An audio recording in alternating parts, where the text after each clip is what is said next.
Bava Metzia Daf Yomi BAVA, Partners in Crime and Punishment, לפני. Talking to you today from Bergen in Norway, with my heart in Israel over the period of Yom HaZikaron and Yom HaAtzmaut, and just a very different 2 days from any previous Yom HaZikaron and Yom HaAtzmaut, one filled with such a mixture of sadness and loss and pride and joy, worry and concern and confidence and belief. And bringing all of these feelings together at this time is the challenge of this particular year. The idea that we're all accountable, we all make choices, we're all responsible for our choices is foundational to any moral system, and certainly to the system of the Torah. But in addition to that, we do have situations where one person can contribute, although not be the direct cause of another person's choices. One person can enable the choices that another person makes, both for good and bad. To what extent, when I enable your choices, do I play any part in the positive or negative outcomes of those choices that you make? These principles are covered in a law, in a halacha, that we have in this last week's parsha that we just read, Parshat Kedoshim, Lifnei Iver lo titein mikshor, that we're not permitted to put a stumbling block before a blind person, which doesn't only mean that in the literal sense, of course it means that too, but it means something much more subtle than that. Rashi says it means, don't provide advice to somebody which isn't the correct advice for their interest. Don't insert your interests in the advice that you give to another person, because in that area, he's the blind person and you're the one who can see, which is the reason he's come to you for the advice in the first place. So don't exploit his blindness. We see, therefore, that it goes far beyond the obvious. And it comes to the point where one has to ask, okay, very well, I provide advice to another person. He's not obligated to take that advice. Surely at the end of the day, he or she is accountable for the choices they make, irrespective of the advice that I gave. And yet we see that I hold some kind of accountability in the fact that I gave that advice. The idea goes further in the Gemara in Avodah Zarah and Daf Zayin. The Gemara talks about the fact, and it's brought in our pasuk by Rabbi Yosef Bechor Shor, where he says, Mishehu iver bedavar, if a person is blind in a specific area, va'afilu mezid, even if he does something deliberately, but he couldn't have done that wrong without my enablement. For example, there's a Nazir, somebody who's undertaken not to drink wine, and he's on one side of the river, and I'm on the other side of the river with a glass of wine. He can't get to the glass of wine unless I bring it to him, and I bring him that glass of wine, and he drinks it. I am over lifnei iver. I've transgressed the principle of putting a stumbling block in front of a blind person. Of course, he made the choice to drink the wine. He knew it was wine. He didn't have to drink the wine. I wasn't the cause of his doing wrong, but I certainly was an enabler in his doing wrong, and that becomes the principle of lifnei iver. The Ralbag says, even more subtle in a sense, if you know that there's a person who has bad tendencies, you know somebody is violent, and you enable him to gain possession of a gun, let us say. He makes the choice to use the gun. He makes the choice to pull the trigger. But yet I've played some part in enabling that. That too is called lifnei iver, even though he made his own choice, since he wouldn't have been able to do it without the gun, and I enabled him by providing the gun. I've been over lifnei iver. Now, with that understanding of lifnei iver, our Gemara becomes clear. This is now the last daf of Ezer Neshech, this majestic parak that we've just been learning about lending money on interest and so on. And the last page is just beautifully composed and includes a principle of Rav, which is brought to us by Rav Yehuda, that kol mi sheyesh lo ma'ot u'malveh otam shelo be'edim.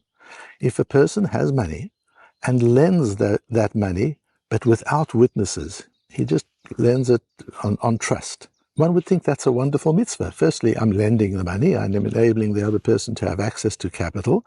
And secondly, I'm trusting him. Isn't that a great thing? No, says Rav. Over, he's transgressing a person who does that is actually transgressing. What is the transgression? Mishum v'lifnei iver lo titein michshol. Here we have one of those intersections where the last page of Ezehu Neshech, the page we're learning today, actually is built on. This piece of the page is built on a verse that we have in this week's Parsha. I'm over Mishum v'lifnei iver because I'm enabling him to deny the loan. I'm making it possible for him to deny the loan. And that's why we're required, when we make a loan, to make sure that there's either documentary evidence or there are witnesses for that loan, so as to make it unlikely and difficult for the other person to deny the loan. And here too, we need to question what is wrong at the time he's doing that. Firstly, so I've got money. I have $100. I lend the $100 to you. No witnesses, no documentation. One would think that's a very nice thing to do. No, says Rav, I'm enabling you to deny the loan, but not at that time. Firstly, there's nothing wrong that I'm doing at that time. It's entirely your choice. And the secret to understanding this Gemara is in the words of Rashi, where Rashi says, Over mishum lifnei iver, she'oleh al rucho shel loveh lichbor. It enters the mind of the borrower to possibly, later on, deny the loan. There might be a flash for an instant that the borrower says to himself, this person trusted me. He has no evidence. There's no proof that I owe him anything. There's a possibility that I could deny it. That thought passes his mind at the moment of giving the loan, which deals with the idea that the Pepula Charifta raises in a side matter and suggests that this is a little difficult because at the time of giving the loan, the person is not a blind person. Everything is in full disclosure. There's no ignorance. Where is the putting a stumbling block in front of a blind person? Later on, in 6 months' time, if he decides to deny the loan, that has nothing to do with me, the lender. That's the borrower's own bad decision, bad choice. But if we understand Rashi, we'll see the answer to that. No, it's at the very moment of the loan that I am enabling him to even have the thought of possibly denying it in the future, thereby doing wrong. But again, there's something still difficult with the Rashi. There's no prohibition of having the thought. It's not a good thought to have, but there's no isur. One's not transgressing anything by having a flash in a moment of thinking to oneself, he's trusted me, theoretically I could deny the loan. There's nothing wrong with that. Why is that called Lifnei iver lo titein michshol?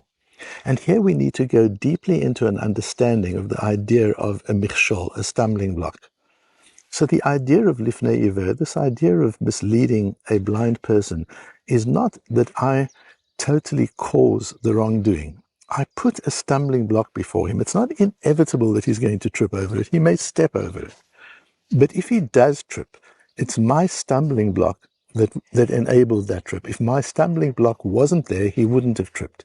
So once again, it's not I who made it inevitable that he would trip, but without my action, he wouldn't have tripped. The same applies in any other area. Let's take Rashi's example. I give bad advice to somebody. I give advice to another person that is not in that person's interests.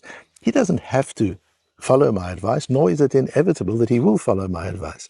But if he chooses to follow my advice because I'm known to be an expert in that area, then I will have been the enabler of his wrongdoing. And so we see here that this idea of a michshol is one of enablement, not one of direct cause. That being the case, if I lend you money without any documentation, without evidence, without witnesses, there may be a flash in your mind of, wow, he's trusted me, there is no evidence, I could potentially deny this loan and he wouldn't have any recourse to me. Now, you may never act on that. That might have just been a thought that flashed past your mind.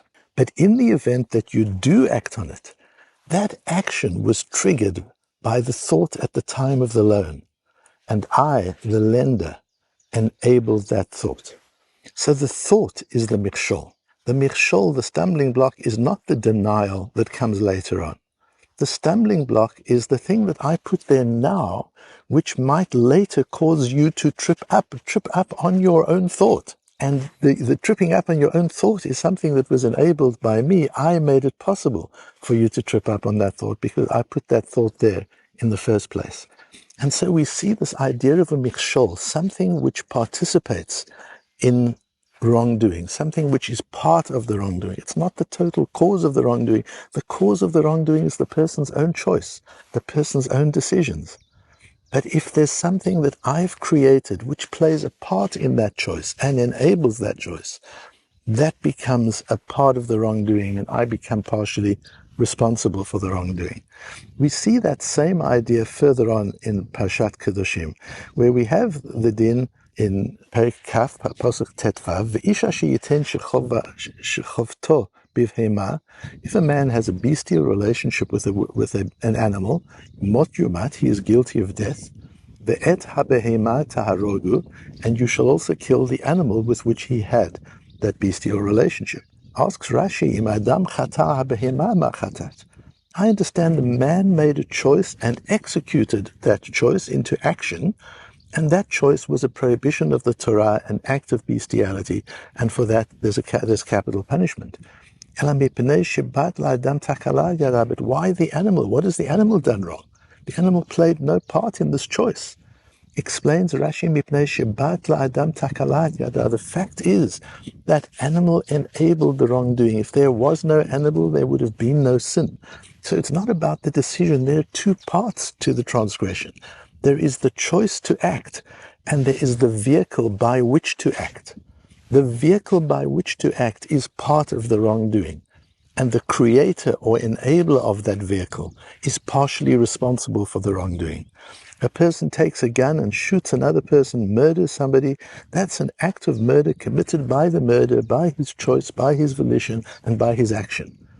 But the gun was part of the action. The gun was the vehicle that he used for the murder. And if I enabled his possession of the gun, I become partially responsible for that murder. Rashi goes on to say, how much more so for a human being who understands the difference between good and bad and can make choices. And he causes his friend to do something wrong. If this animal is guilty of death, has the death penalty, is destroyed because it was the vehicle of wrongdoing, how much more so when a human being by his or her own choices becomes a vehicle of wrongdoing? How much more serious is that? And Rashi gives another example, that even the places where idolatry was worshipped have to be destroyed. Trees that don't hear and don't see. Because a person came to wrongdoing through them, they were vehicles of idolatry. The act of idolatry was committed by the person. The choice to serve idolatry was committed by the person. The person is fully responsible and accountable. But still, the tree that he worshipped was the vehicle to that idolatry, and as such, it also has to be ashchetz, rof v'chaleh, has to be completely destroyed. And therefore, hamat'er chavero midarkei chayim alachat kama v'kama. If a person misleads another one from a moral and ethical and spiritual and Torah life to one that is the opposite, how much more responsible does that person have to be? And how careful human beings have to be to enable and facilitate good, and not to be in any way responsible for a person making choices that are bad. And we see this so much in our times today, where everybody has opinion, everybody's out protesting, and we are influencing other people's opinions. We have to be careful that the influence that we're projecting out into society, whether it's through our personal interactions or through public positions that we take or through social media, whatever vehicle we use, if we're influencing other people to take positions which according to the Torah are not correct, we are part of that wrongdoing. We are participating in that wrongdoing. Of course, the opposite must be true as well.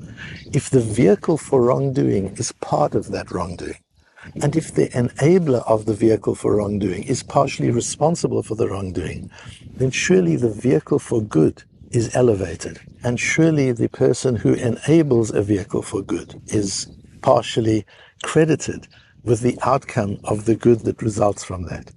What opportunity there is, not only to do good ourselves, but just to be enablers of good. Whether it's through what we teach, whether it's through the opportunities that we create for other people, the way that we influence other people. And none of us should ever underestimate our capacity to influence other people, and it may be one person at a time. But we influence one person, that person influences other people. The knock-on effect of influence is enormous, it's exponential. And we can never know the full extent of our influence, both positive and negative. So not only do we need to be careful that, God forbid, we don't ever influence people to make bad choices, but whenever we're able to influence people to make good choices and to do good things, to come a little closer to Hashem, to be kinder to one another, to connect with the study and the practice of the Torah, each person in their own way and their own ability. If we somehow can help enable that, if we can create vehicles for that, if we can create opportunities for that, then those vehicles are elevated, and we as the enablers of those vehicles have part of the credit for that as well. And thanks for learning the Perek of Ezra Neshech together with me, and I look forward to continuing in Bava Metzia. Our next Perek deals with labor law, and learning that together with you. What a wonderful journey that is. Thanks for allowing me to play a part in your learning and to be somewhat of a vehicle in that and to enable that. And you certainly are a vehicle for my learning and for my thinking, and for that, my deepest gratitude. For those of you who in Israel have a meaningful period of time over Yom HaZikaron and Yom HaAtzmaut, and to the Jewish people, may we see solutions to our difficulties, may we see victory to our battles, and may we become a light to the world that the world so badly needs in its moments of darkness.